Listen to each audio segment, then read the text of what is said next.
Berhormat Puchong. Terima kasih Puan Pengerusi.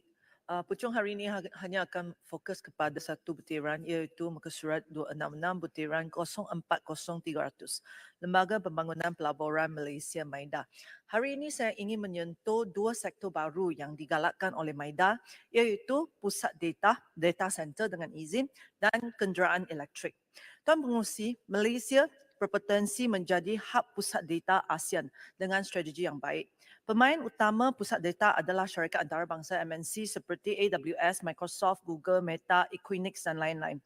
Kebanyakan mereka mempunyai komitmen carbon sifar bersih, net zero carbon dan menyertai inisiatif Global RE100. Kelab RE100 terdiri daripada syarikat yang komited untuk mendapatkan 100% tenaga elektrik mereka daripada RE dalam satu tempoh masa. Kebanyakannya menjelang tahun 2030. Oleh itu, ia dipanggil RE100 iaitu Renewable Energy 100%. Untuk makluman Dewan Yang Mulia ini, International Energy Agency menganggarkan bahawa industri pusat data pada masa ini menggunakan sekitar 1% daripada tenaga elektrik dunia dan angka ini boleh mencapai 2 digit menjelang 2030. Pendek kata, pusat data memerlukan banyak tenaga elektrik dan pemain utama mahukan tenaga elektrik ini dalam bentuk RE. Oleh itu, untuk meningkatkan pelaburan pusat data oleh MNC besar di Malaysia, kita perlu menawarkan option RE yang lebih banyak dan menarik. Selain daripada inisiatif kerajaan untuk meningkatkan RE dalam campuran elektrik, MIDA harus bekerjasama dengan Kementerian Tenaga untuk mewujudkan option-option yang lain RE kepada pemain-pemain pusat data. Sebagai contoh, membenarkan pusat data untuk membeli tenaga solar terus dari large scale solar LSS di lokasi yang lain melalui grid nasional dengan menggunakan third party contract TPC.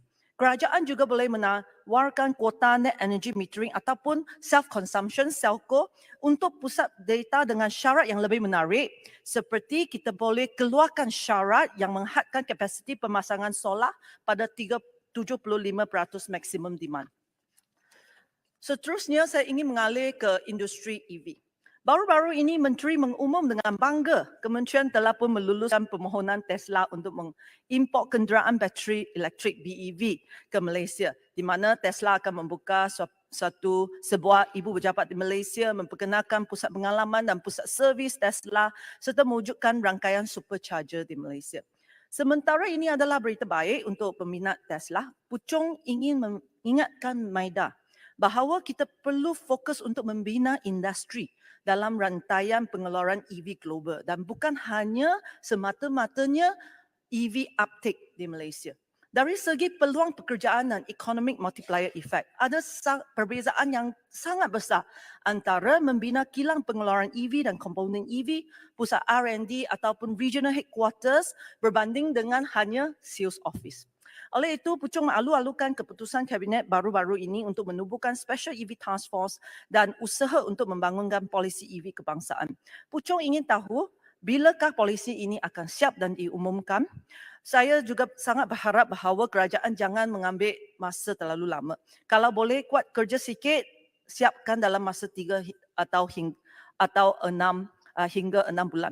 Ini adalah kerana negara-negara jiran kita juga sedang giat mencari dan menarik pelabur industri EV ke negara mereka. Things are moving very fast. We cannot afford to be slow.